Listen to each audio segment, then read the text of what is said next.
I think what gives me the motivation to keep going and keep doing what I do is pure love of it. It's just that passion that just keeps you driving every day week and wanting to kind of succeed more and more.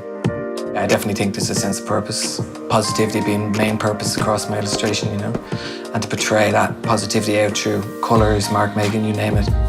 You know, I had even someone saying to me the other day that they like my work because it's not male nor female, and it's got that positive element to it. So I like that too. You know, you don't have to be masculine or feminine to relate to my work.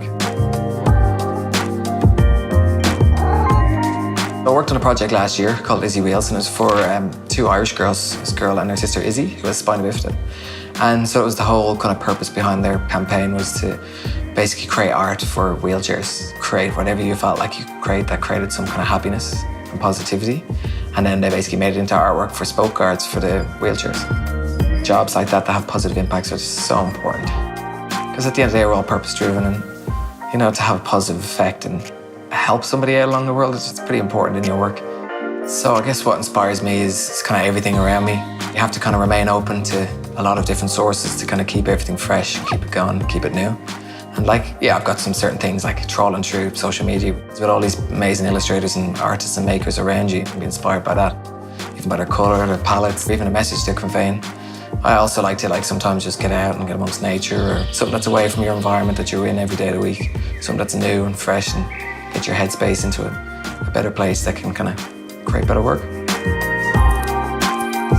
I think for me it's such an intuition, like it's that feeling of pen on paper or pencil on paper. It's that initial kind of thought process is very natural, I suppose, at that stage in paper.